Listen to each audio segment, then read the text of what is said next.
Bonjour à tous, aujourd'hui sur Madforge Motor, on continue la construction de notre véhicule.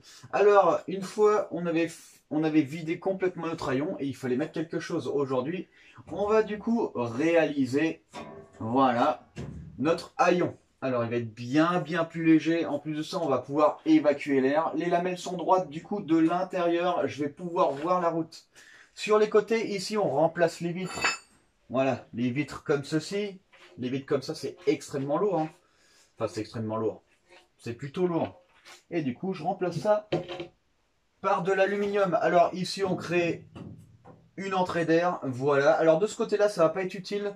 Par contre, de l'autre côté, on va venir refroidir le circuit d'huile et on va venir refroidir l'admission d'air. Ce côté-là, je le fais symétrique parce que évidemment, c'est bien plus joli. Et si jamais un jour je veux passer sur turbo, ici, j'aurai un emplacement pour mon intercooleur. Ici, voilà, je pourrais venir refroidir comme de l'autre côté, je refroidis. Aujourd'hui, on s'occupe du haillon principal et de nos vitres arrière latérales qui n'en sont plus du coup.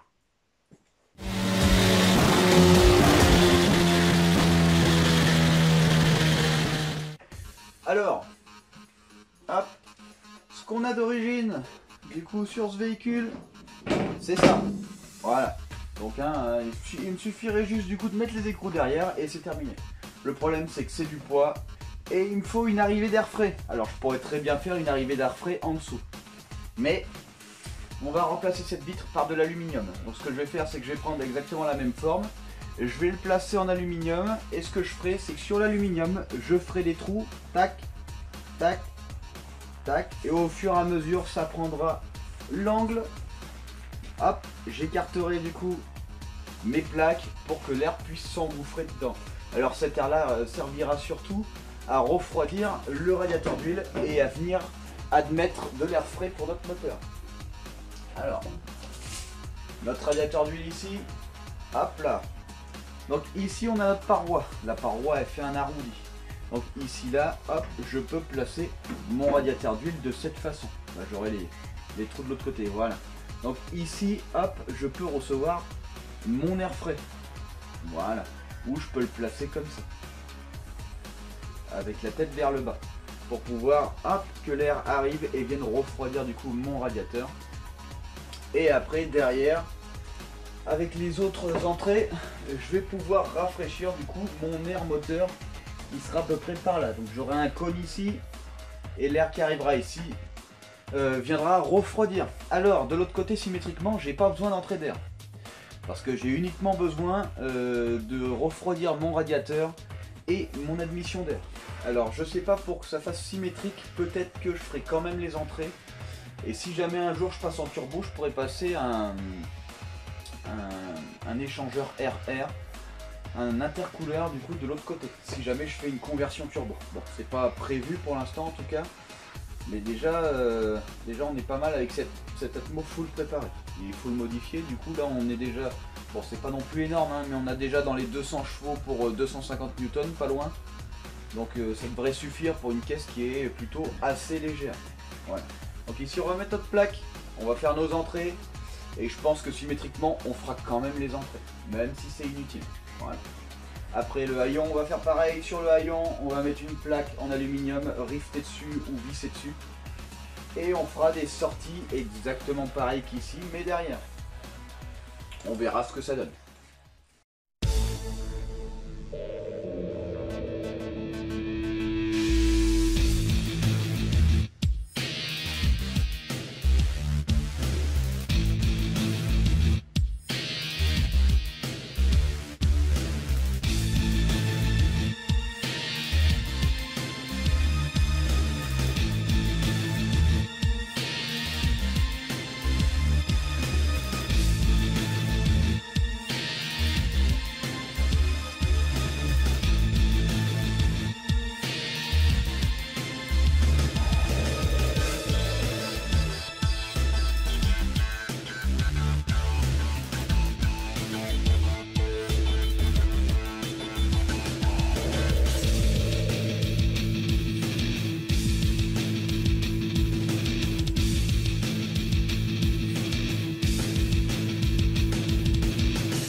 Alors, du coup, on vient d'installer notre plaque en aluminium arrière. Voilà, ce qui remplace la vitre à ion. Donc évidemment, après, il va falloir faire des trous. On va faire des traits et hop, comme ça, on va mettre des lamelles. On va voir ça après. Alors, je l'ai installé avec ce qu'on appelle dérivé Cléco. Pardon. Voilà. Donc, c'est ce genre d'outil. C'est très pratique pour pouvoir mettre en place une tôle avant de la placer définitivement. Il suffit de faire un trou de 3 mm. On prend notre outil, hop. Et quand on vient écraser, je sais pas si on voit bien. Quand on vient écraser ici, hop, ça vient du coup rétrécir le diamètre du trou. On est à 3 mm et quand ça revient comme ça, hop là, ça ragrandit le trou. Du coup, les plaques sont calées entre elles, comme ici. Voilà, là ça bouge pas. Donc là, on peut permettre du coup de simuler une position avant de faire une position réelle. Parce qu'évidemment, ma carrosserie, il va falloir que je la peigne avant du coup d'installer réellement cette plaque. Cette plaque, je vais la rifter, je vais pas la visser. Donc une fois qu'elle sera installée, elle sera installée. Après, pour enlever les rivets, il suffit de percer. Mais je préférerais quand même faire tout dans l'ordre. Voilà. Hop. Donc maintenant, on n'a plus qu'à attaquer les lamelles.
Voilà, du coup, on a fait les lamelles, et voilà ce que ça donne.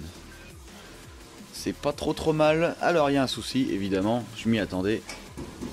Voilà, c'est extrêmement flexible. Et pour remédier à ce problème, de toute façon j'ai un outil spécial. On va créer ici des volumes, voilà. Et après, une fois que tout sera rifté à la fin, ici je recouvre, j'écraserai les bords comme ceci, hop, pour faire du coup du volume supplémentaire. Et là après on sera rigide. Voilà, donc là ce que je vais faire du coup, je vais réaliser mes rayures, enfin mes rainures ici, voilà. Et comme ça après on aura beaucoup moins de jeu. Voilà.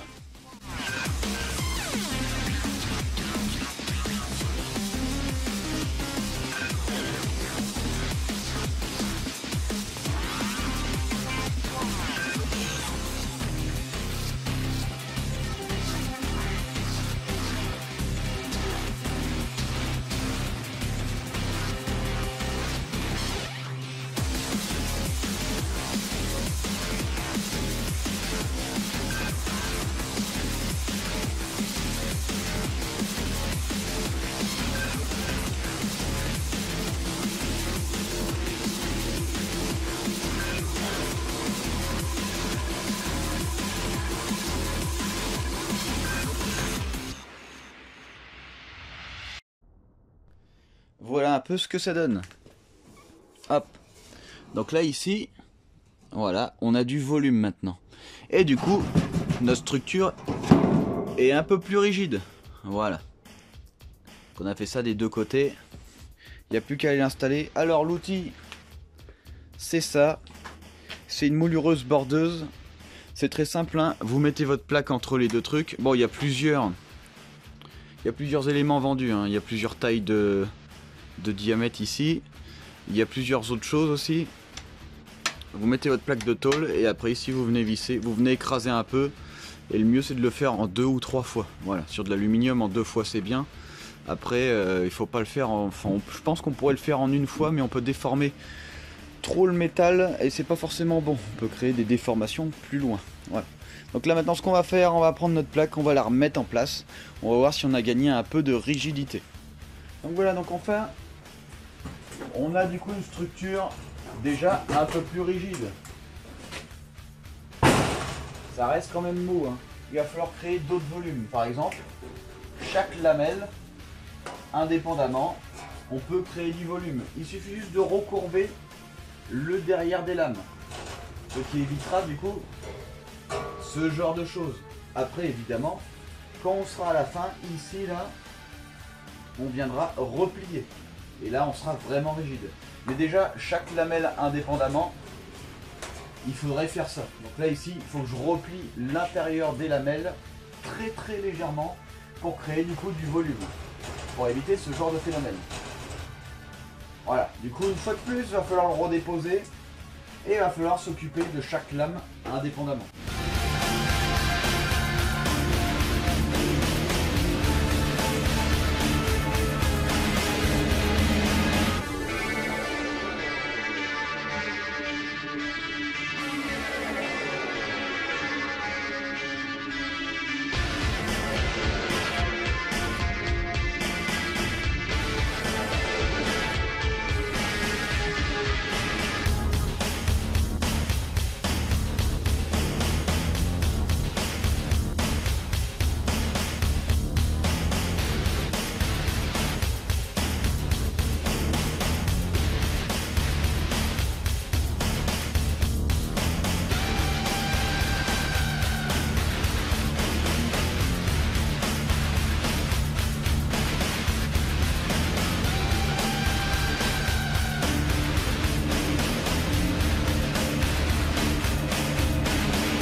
Voilà, du coup, on a quasiment fini la réalisation de notre haillon arrière. Voilà ce que ça donne.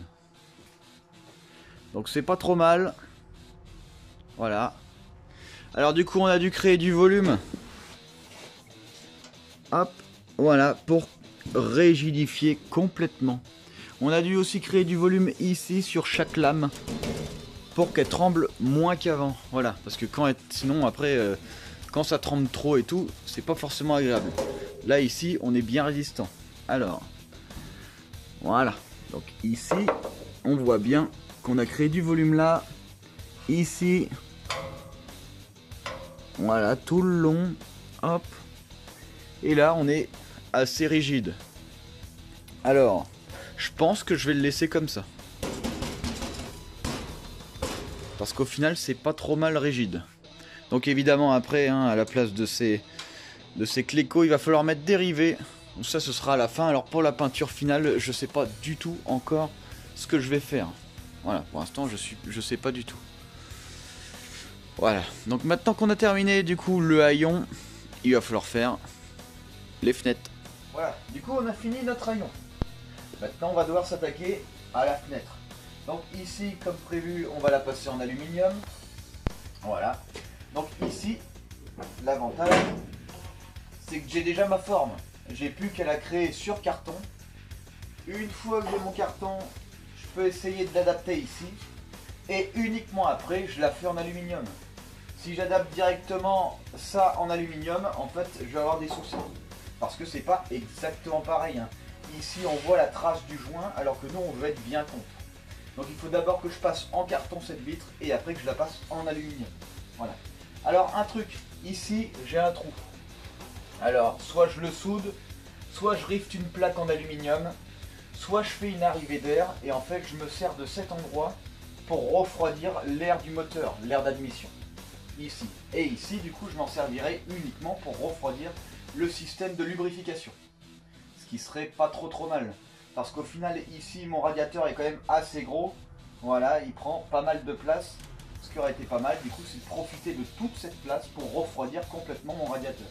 Et du coup, ici, vu qu'on a une petite entrée, on fera une espèce d'arrivée d'air pour venir, hop, faire rentrer l'air frais directement dans l'admission moteur. En plus de ça, on éloigne notre admission de notre moteur de tout ce qui est chaud. Voilà, je pense que ce serait pas une si mauvaise idée. Donc on va créer notre plaque, on va lui créer les mêmes entrées que sur le haillon arrière. Comme ça, ça va bien rentrer et on mettra notre radiateur d'huile à cet endroit.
Voilà un peu le résultat final.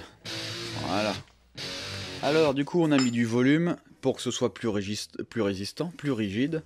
Ici, hop, j'ai créé une forme parce qu'il faudrait faire en sorte que la vitre soit au-dessus et pas en dessous pour éviter que l'air vienne s'engouffrer dedans. Ici, voilà. Il faut absolument que ça n'arrive pas. Ici, hop, notre entrée d'air. Voilà, du coup, on va pouvoir faire admettre de l'air. Une fois de plus, hein, de ce côté-là, c'est pas utile. C'est de l'autre côté qu'on va vraiment en avoir besoin. Voilà, donc là, tout est en place. Après, une fois que toute la voiture sera peinte, j'ai déjà une petite idée de la couleur. Du coup, à chaque cléco, voilà, on en enlèvera un par un. On viendra faire un perçage plus gros et on viendra rifter directement. On enlèvera, on rift, on enlèvera, on rift, on enlèvera, on rift, on enlèvera, on rift, etc., etc. Donc voilà ce que ça donne du coup. Hop, pour la vitre arrière, voilà, latérale. Le haillon du coup, c'est quasiment la même chose. On va pouvoir évacuer correctement l'air. Voilà.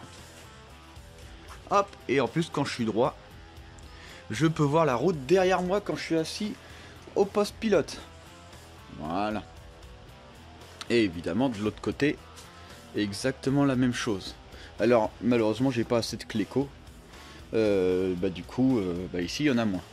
Et ça c'est pas un souci puisque de toute façon je peux rifter qu'un trou par un trou. Du coup je pourrais récupérer les clécos de l'autre côté. Voilà. Voilà ce que ça donne. Donc ici, hein, juste derrière, on viendra mettre notre radiateur d'huile. Et je pense que l'admission, plutôt que de la mettre derrière ça, je pense qu'ici, je créerai une entrée d'air à la place de là où on vient remplir notre réservoir. Et du coup, ça m'évitera de mettre une plaque riftée ou une plaque bouchée. Ça, je sais pas encore. Je sais toujours pas. Voilà. Mais voilà déjà ce que ça donne.